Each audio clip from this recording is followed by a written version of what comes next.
Hello friends, welcome back to Janki coaching classes YouTube channel. तो मैं हूं आपका होस्ट और मेंटर आनंद राज और आज है 17 जुलाई 2023। तो चलिए बिहार में एजुकेशन से रिलेटेड क्या कुछ अपडेट्स आए हैं एक एक करके हम लोग देखते हैं। तब तक आप इस वीडियो को लाइक और शेयर करना ना भूलें। तो चलिए हम लोग एक एक करके वो सारे न्यूज़ देखते हैं। देख सकते हैं विजय कुमार चौधरी ने कहा, भाजपा नेता बिना जानकारी के अनर्गल बातों से शिक्षकों को कर रहे भ्रमित। तो वित्त मंत्री एवं जदयू के वरिष्ठ नेता विजय कुमार चौधरी ने कहा कि शिक्षकों का निवाला रोककर भाजपा बहानेबाजी कर रही है। असत्य तथ्यों के आधार पर भाजपा नेतागण केंद्र की नाकामी छिपाने की कोशिश कर रहे हैं। उन्हें मालूम होना चाहिए कि समग्र शिक्षा अभियान के पीएबी यानी प्रोजेक्ट अप्रूवल बोर्ड की बैठक दिल्ली में अप्रैल महीने में ही हुई और बिहार सरकार द्वारा उपयोगिता प्रमाण पत्र के साथ सभी आवश्यक कागजात उसी समय जमा किए जा चुके हैं, क्योंकि उसी के बाद अगले वित्तीय वर्ष की योजना होती है। वैसे भी शिक्षकों का वेतन तो अब सीधे उनके खाते में जाता है, जिसे ऑनलाइन सत्यापित किया जा सकता है। फिर भी तत्संबंधी प्रमाण पत्र भी भारत सरकार को ससमय भेज दिया गया है। इसीलिए केंद्र सरकार द्वारा किसी चीज़ की आज तक मांग भी नहीं की गई है। भाजपा नेता बिना जानकारी के शिक्षकों को भ्रमित करने के लिए अनर्गल बातें कर रहे हैं। चौधरी ने कहा कि इस परिस्थिति में केंद्र सरकार द्वारा नए वित्तीय वर्ष में कोई राशि बिहार को नहीं देना सरासर नाइंसाफी है। ऊपर से बिहार के भाजपा नेताओं का भ्रामक प्रलाप सिर्फ शिक्षकों के जख्म पर नमक छिड़कना है। बिहार सरकार शिक्षकों के हितों के प्रति पूर्ण रूप में संवेदनशील है, इसलिए तो बिना केंद्रीय आवंटन के भी शिक्षकों का वेतन भुगतान अद्यतन है, यानी कि अप टू डेट है। तो ये जो है भाजपा नेता और जदयू नेता के बीच की बयानबाजी जो है चल रही है और दोनों अपने अपने हिसाब से जो है वो शिक्षकों को साधने में लगे हैं। अगले समाचार की ओर बढ़ते हैं। कहते किसी भी पाठ्य को एक बार पढ़ना चाहिए और 2 बार लिखना चाहिए। तो आईआईटी में instruction school for mathematical sciences के फेज 2 का समापन क्या कहता ISMS शिक्षा विभाग की महत्वाकांक्षी पहल। तो बिहार सरकार के शिक्षा विभाग की एक महत्वाकांक्षी पहल है, जिसका उद्देश्य छात्रों को गणित पाठ्यक्रम में रोमांचक विषयों पर प्रशिक्षित करना है, जो उनके नियमित स्कूल में अध्ययन करते हैं। ISMS कार्यशाला के प्रथम चरण के प्रशिक्षण कार्यक्रम के दौरान कक्षा 9 से 12 तक के 550 छात्रों को 16 जून से 30 जून 2023 तक प्रशिक्षित किया गया और चरण 2 में कक्षा 6 से 8 तक के लगभग 400 छात्रों को 1 जुलाई से 30 जुलाई 2023 तक प्रशिक्षित किया जा रहा है। तो क्या कहता है कि आईआईटी पटना के निदेशक प्रोफेसर TN सिंह ने भी छात्रों को प्रेरित करते हुए कहा कि राष्ट्र निर्माण में छात्रों और शिक्षकों का बहुत बड़ा योगदान है। विद्यार्थियों को हर छोटी छोटी चीज़ से सीखने की जरूरत है, तभी वे किसी भी क्षेत्र में बेहतर काम कर सकेंगे। उन्होंने चंद्रयान 3 की सफलता के पीछे समर्पित प्रयासों का हवाला देकर छात्रों को प्रेरित किया। कार्यक्रम के अन्य अतिथि और कार्यशाला के petrol professor KC Sinha, vice chancellor Nalanda open university ने छात्रों को संबोधित करते हुए कहा कि विद्यार्थी जीवन में किसी भी पाठ्य को अगर आप पढ़ते हैं तो उसे कम से कम 1 बार पढ़ना चाहिए, 2 बार लिखना चाहिए और 3 बार उसके बारे में सोचना चाहिए। इससे आपकी तार्किक शक्ति का विकास होता है। तो ये जो है काफ़ी अच्छा स्टेप जो है हो सकता है कि कोई भी चीज़ को आप 1 बार पढ़ें, उसे जो है कम से कम 2 बार लिखें और उसके बारे में 3 बार जो है सोचें। आगे बढ़ते हैं। क्या कहता है विश्वविद्यालय के सभी 298 शिक्षक मतदान करेंगे। तो आज पटना विश्वविद्यालय में होगा शिक्षक संघ का चुनाव। तो जैसा कि पूर्व निर्धारित है कि 17 जुलाई को पटना यूनिवर्सिटी में शिक्षक संघ का चुनाव होना था। तो इसके लिए आज जो है चुनाव होगा और ये चुनाव जो है सुबह 10 बजे से शाम में 3:30 बजे तक होगा और शाम में 4 बजे से गिनती शुरू होगी और परिणाम घोषित होने के बाद सभी सदस्य जो है वो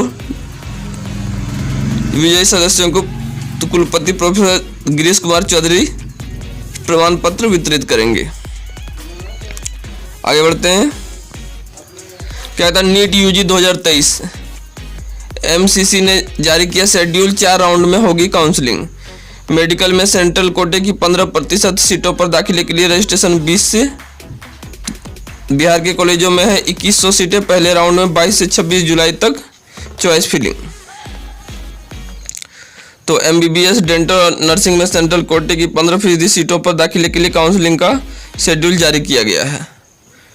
तो देख सकते हैं पहला जो राउंड का शेड्यूल है वो रजिस्ट्रेशन 20 से 25 जुलाई है, चॉइस फिलिंग 22 से 26 जुलाई तक होगा, सीट आवंटन 27 से 28 जुलाई, रिजल्ट जारी होगा 29 जुलाई को और डॉक्यूमेंट अपलोड होगा 30 जुलाई को, रिपोर्टिंग 31 जुलाई से 4 अगस्त और वेरिफिकेशन 5 से 6 अगस्त।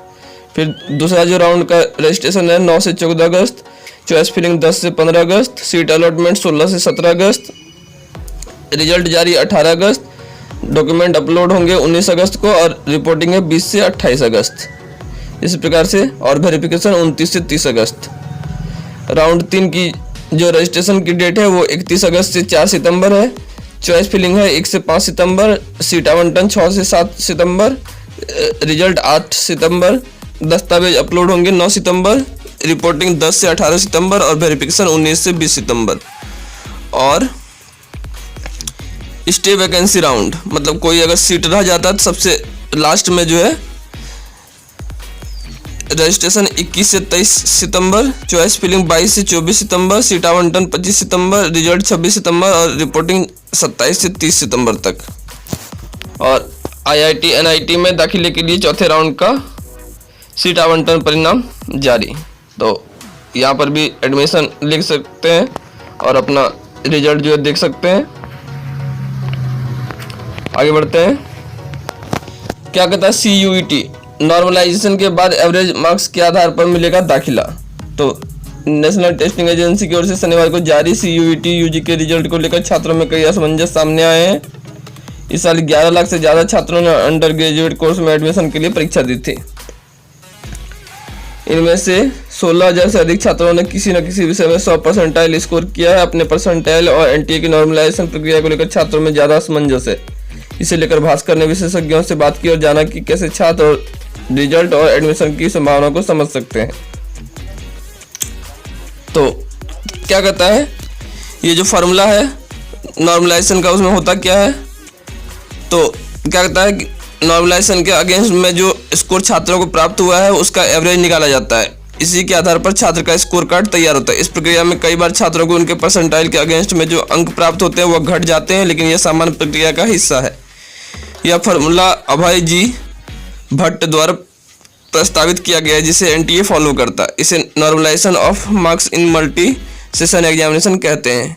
इसे ऐसे समझ लीजिए कि पहली शिफ्ट की परीक्षा में शामिल एक छात्र को उसके परसेंटाइल के अगेंस्ट में कुल 194 अंक मिले। दूसरी शिफ्ट में दूसरे छात्र को उसी परसेंटाइल के अगेंस्ट में कुल 200 अंक मिले। तीसरी शिफ्ट की परीक्षा में उसी परसेंटाइल के अगेंस्ट में किसी तीसरे छात्र को 188 अंक मिले। चौथे शिफ्ट में उसी परसेंटाइल के अगेंस्ट अन्य छात्र को महज 175 अंक ही मिले। फार्मूला के तहत इन छात्रों को नॉर्मलाइज स्कोर चारों अंकों का एवरेज निकालकर तैयार किया जाएगा। वही संबंधित छात्रों के नॉर्मलाइज मार्क्स होंगे। चूंकि एवरेज निकालने के कारण सर्वाधिक मार्क्स वाले छात्रों के कुछ अंक घट जाते हैं, इसलिए उन्हें असमंजस होता है कि मार्क्स कम कैसे हो गए। चूंकि हर शिफ्ट में एक ही परसेंटाइल के अगेंस्ट में छात्रों को प्राप्त मार्क्स घटते भी हैं, इसलिए एवरेज मार्क्स कुछ कम हो जाते हैं। तो ये प्रक्रिया है। आगे बढ़ते हैं। क्या कहता है पहली से 8वीं के बच्चों के लिए टाइम टेबल, इसी से कक्षा में होगी पढ़ाई। तो स्कूल के नोटिस बोर्ड से लेकर हर कक्षा में इसे लगाना अनिवार्य होगी जांच। तो स्कूलों के हेडमास्टर से इन बिंदुओं पर होगी चर्चा। बच्चों की उपस्थिति को 75% से अधिक करने पर विशेष जोर। छात्रों की उपस्थिति नोटिस बोर्ड पर लगाई गई है या नहीं। साइंस लैब में कक्षाएं चली और लैब का इस्तेमाल हुआ या नहीं। खेलकूद, क्विज, सांस्कृतिक कार्यक्रम, इको क्लब, पौधारोपण पिछली बार कब हुआ था। जहां स्मार्ट क्लास है वहां पेन ड्राइव से शिक्षण सामग्री दिखाई गई या नहीं। तो ये सारा जो है शिक्षा विभाग के तरफ से आदेश जारी किया गया है और इन सारी चीज़ों को जो है स्कूलों को फॉलो करना है और हेडमास्टर से इसके संबंध में उनसे जानकारी मांगी जाएगी। आगे बढ़ते हैं। तो आज शिक्षा विभाग से जुड़े हुए बिहार में इतने ही समाचार हैं जो कि मैंने इस वीडियो के माध्यम से आपको दिए। तो आई होप कि ये जानकारी आपके काम की होगी और आपको पसंद आई होगी। अगर पसंद आई हो तो इस वीडियो को लाइक करें, इसे ज़्यादा से ज़्यादा शेयर करें, और अभी तक भी आपने हमारे चैनल को सब्सक्राइब नहीं किया है तो हमारे चैनल को सब्सक्राइब कर लें। तो मिलते हैं अगली वीडियो में, तब तक के लिए अपना ख्याल रखिए। Thank you.